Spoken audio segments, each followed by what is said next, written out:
I spent less than $350 to visit Tokyo for 5 days this summer. I traveled solo on ordinary rapid trains from Wakayama using the Seishun 18 ticket that grants unlimited travel on ordinary JR trains for 5 separate days. I also spent the night at cheap hostels and capsule hotels. In this video, I'll show you exactly what a journey across central Japan could look like from these costs. On this trip, we will visit the world's largest planetarium in Nagoya, beautiful waterfalls in Fuji, and perhaps too many famous places in Tokyo, along with some few lesser known or unique places. The first day I was bound for Nagoya, a city that often gets dismissed a lot in favor of Tokyo and Osaka. But Nagoya is quite a beautiful city with seemingly a lot to do. In fact, Nagoya is the third most populous urban area in Japan, with a population of 2.3 million recorded in 2020. You have the new Ghibli Park that is being added to, if you can get the tickets that is. It also has Legoland, aquariums, and a science museum, which is what I really wanted to visit during my time here. The Nagoya Science Museum houses the world's largest planetarium according to the Guinness Book of World Records.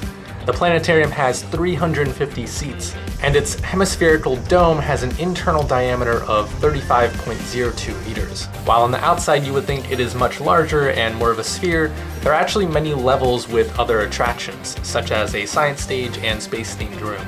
I actually was lucky enough to buy literally the last seat while waiting in line and watching the screen display that only one seat remained. There are definitely some benefits to traveling alone, I guess. Okay, so this is the best science museum that I've been to, with a lot of amazing attractions and things to learn and see. The planetarium show itself is definitely worth it if you manage a spot. You can see one of the most impressive simulations of the stars and truly feel like you are lying on the ground gazing at the night sky. You'll also learn about some different constellations and space phenomena so long as you understand Japanese. After the amazing show, I decided to grab a bite to eat and already knew what I wanted. Some delicious miso katsu, a pork cutlet that is deep fried and often served over rice with thinly cut cabbage and a rich and thicker miso poured over top. You will find that most restaurants in Nagoya serve it, and it is definitely a must if you are in Nagoya.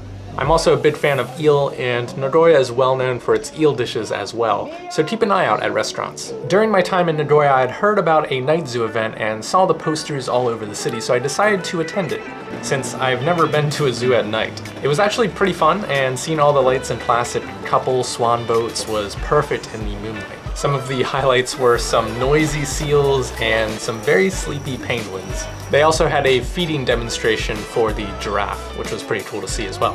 It was getting late, but before heading back to the lodging for the night, I stopped at Sunshine Sakai and a few other shopping districts nearby to take in some of Nagoya's nightlife scene. The giant lit-up Ferris wheel at Sunshine Sakai in the center of a busy street was worthy of a photo shoot, and there were plenty of shops and bars open for people to chill and hang out. So I walked around a bit, enjoyed the night scene, and finally I arrived at the end of the first day ready to sleep.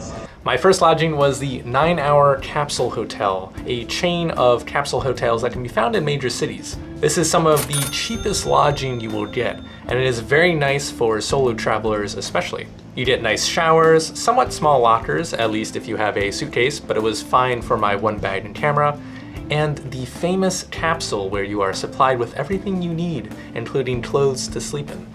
I was quite impressed and somewhat surprised by the quality of these capsule hotels and slept very well. But do note to bring some earplugs or purchase some at the front desk, as this is a hostel style setting. I had no problem with the lighting either, and the curtains were good enough to block it out. Overall, I enjoyed staying there, and I will definitely choose them again in the future. My next destination was Fuji, not the volcano, but the city located in Shizuoka, just southwest of Tokyo along the coast. Normally, it overlooks a stunning view of Fuji, but not for my trip, as there was a typhoon raging through central Japan at the time. And as much as I would like to climb Fuji-san, I thought it best not to attempt it and rather see the other surrounding sites. Fuji is a quaint little city, mostly attracting people interested in climbing the ancient volcano, but there are also a lot of other places to check out in and around the city. So before we hike to the falls, I was starving, so today I am having some ikaniku yaki soba. It's very good. Look at that, it's beautiful. So Ika is squid, so there's some little squid bits in here, and then yakisoba is fried soba noodles. So we're going to try it out. It looks very good and it smells delicious. Yep, that's amazing. I then went to the famous Shira Ito no Taki, ranked among the most beautiful waterfalls in Japan, where Fujisan can be viewed from as well. The journey here took a bit of time, but the cascade certainly was jaw-dropping to see, with it spanning 150 meters wide, originating from the volcano's spring water. It flows off the edge of a 20-meter-high cliff in thin white streams that resemble hanging threads of silk, hence its name, Shira Ito, meaning white thread. You can access this waterfall if you take a bus from Fujinomiya Station all the way up to the entrance to the falls. In the afternoon, I walked around the city a bit and stopped at the Mount Fuji World Heritage Center, which was more impressive than I expected, and it was awesome to learn a lot about the history, geography, and other aspects of Mount Fuji. The center contains a spiral climb with displays on multiple levels, providing the feeling like you are also journeying to the top of Mount Fuji, showcasing each major increase in elevation with videos containing silhouettes of people. I honestly thought these silhouettes were real at first from people above me until I realized they were part of the video. It was all very fascinating and is a must if you are in the area or love Mount Fuji. It even made me more eager to climb up Fujisan one day. I also stopped at a beautiful shrine with nice ponds and scenery for some photography nearby. Overall, the day was very relaxing, but a storm was incoming. As the evening was rolling in, along with the typhoon sweeping across central Japan, I finished the day by eating some butter ramen, which a friend of mine back in the States wanted me to try while I was here. So I can say it is another mouth-watering ramen that you can add to the long list of ramen flavors to try while in Japan. Also, while I don't have footage of it, I do want to say that my lodging was nice and cheap for the evening, despite feeling like I was entering an abandoned building in the darkest alley I've been to in Japan. But it turned out to be a lovely establishment with some really nice owners, so give them some love if you ever need a place to stay in Fuji. And now for the grand finale, Tokyo. This bustling city is full of life, and you always see so many crazy videos from people who visit, such as stories of maid and cat cafes, or anime girls on billboards in Akihabara, the crazy Shibuya Scramble Crossing and Harajuku shopping district, and the massive shrines and temples in Asakusa, where you can take a tour on the famous Jinrickshaw. During my time in Tokyo, I prioritized the area in and around Taito City. It is my favorite area of Tokyo because of its natural beauty and many surrounding sites and interesting locations that are easy to access. I started my journey at Ueno Station and started my morning with a delicious panda coffee and classic omu rice. I felt bad for drinking the panda, but it was delicious and started my day off right. I walked around for a bit, taking in the scenery and the busy shopping streets of Ameyoko. There are plenty of stores here selling discounted clothes, food, and other commodities, making it a good spot for locals to shop at. And nearby is one of the prettiest areas to visit in the summer, the Shinobazu no Ike, a pond full of water lotus with a temple in the distance. You can walk out on the wooden boardwalk to take in the tall water lotus. You really feel shrunken down in size when walking among these massive plants. Walking around it, you will visit the Shinobazu no Ike Bentendo, constructed on an island in the pond. After walking around the temple grounds and checking out some of the surrounding sites, I moved on to another shopping area just 2 train stations away called Yanaka Ginza, a quaint and quieter shopping area with plenty of shops to check out. Here you can find plenty of smaller shops, restaurants, and enjoy walking through the narrow but not very cramped streets to experience an older part of Japan in this historic district. If you are looking for a place to stop by in the mid-afternoon for some shopping and food, I recommend Yanaka.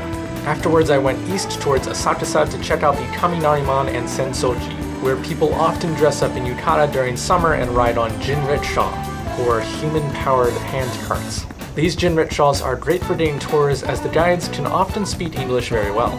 But just know that you will stand out if you ride these, as the jinrickshaw are a unique experience in Asakusa. Asakusa is also very packed as tourists travel from all over to see one of the larger temples in Japan. With all the shops and culture, it's no surprise why.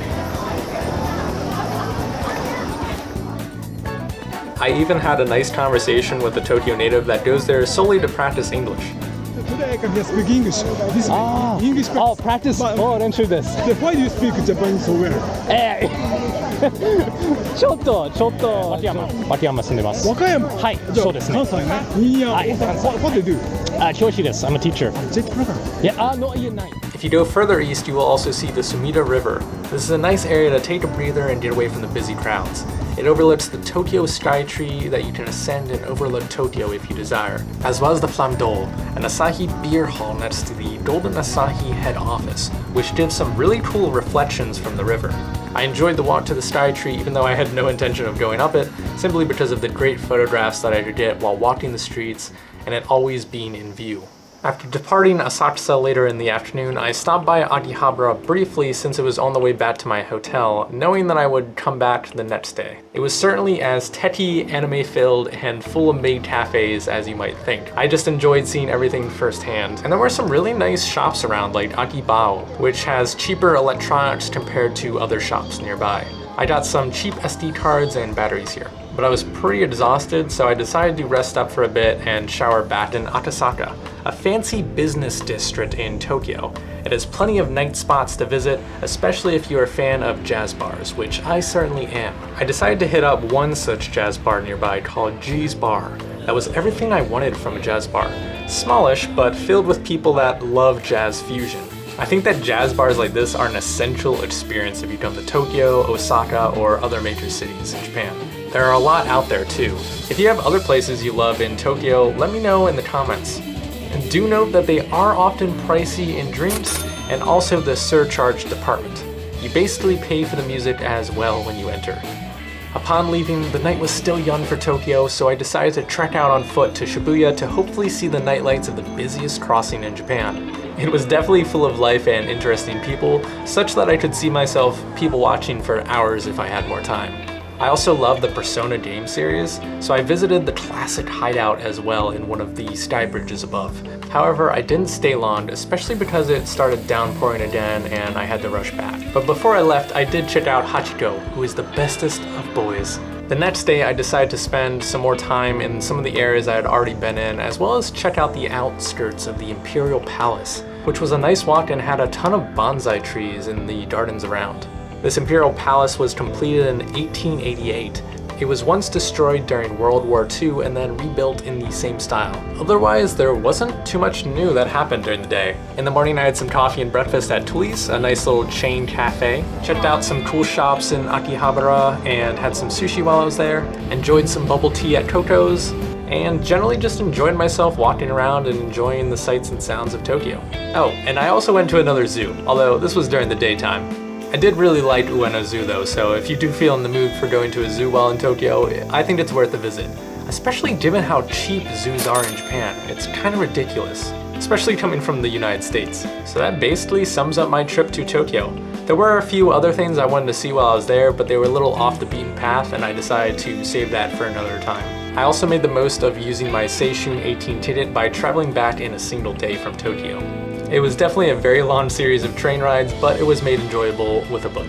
If you enjoyed listening to this vlog, please consider giving a like and comment and subscribe down below, as I will always be making more content about Japan, Japanese language, and culture. Thank you so much for watching.